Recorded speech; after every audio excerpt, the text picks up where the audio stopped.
Dans la vie, de toute façon, il n'y a pas de secret. Si tu veux vraiment quelque chose, avant, tu bosses. Je sais qu'avec Patrice, par exemple, on en a parlé dernièrement.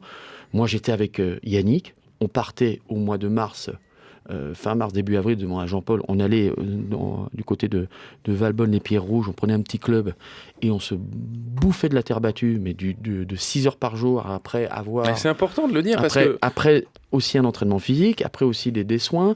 Par la suite, et je peux te dire qu'Agel, lorsqu'il faisait les entraînements avec Yannick, et moi je l'ai utilisé par la suite après, il nous faisait, tu vois, les 2 caddies, des énormes caddies. C'est le fameux caddie de balle rempli. Et imagine l'histoire. Déjà, fait un caddie. Raconte cette histoire, elle est formidable. Un caddie rempli, tu imagines ce que ça fait. Mais par rabord, qui déborde, il n'y a même plus de place. Tu fais un caddie. De gauche-droite. Une à gauche, une à droite. Une à gauche, une à droite. Tu ne t'arrêtes pas, d'accord ? Moi, je l'ai fait.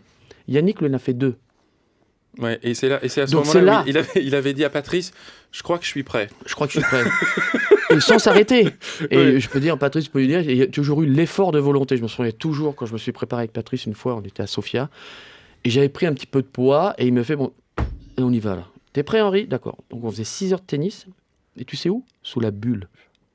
Je jouais sur la bulle et balle à droite, balle à gauche. Et à un moment, j'en pouvais plus. Donc c'était des tourniquets pour sortir. Je courais, je sortais, il me faisait non, reviens, effort de volonté. Hop, on reprenait une à droite, une à gauche, une à droite, une à gauche. On travaillait ça et après il me faisait courir avec une espèce de combinaison de cosmonaute pendant une demi-heure. Et voilà, et puis on était là pendant au moins 3 semaines. T'imagines la gueule des gens quand ils me voyaient passer, ils disaient mais c'est un martien ce mec. Mais de toute façon, pour le joueur d'aujourd'hui, s'il a envie de briller à Roland-Garros, il n'a pas le choix de se dire je prends les tournées du Grand Chelem, je prends la Coupe Davis dans mon agenda, et pour ma préparation de terre battue, et on le sait, et tous les joueurs le disent, lorsque tu es bien sur terre battue, tu seras bien sur toute surface. C'est la surface qui demande le plus d'engagement physique. Donc après, tu fais un programme. Et même Joe, il peut le faire. Quand il nous dit, de toute façon, il n'y aura pas un Français qui va gagner Roland-Garros, je suis désolé, c'est pas bon, c'est nul. Il faut un moment rêver.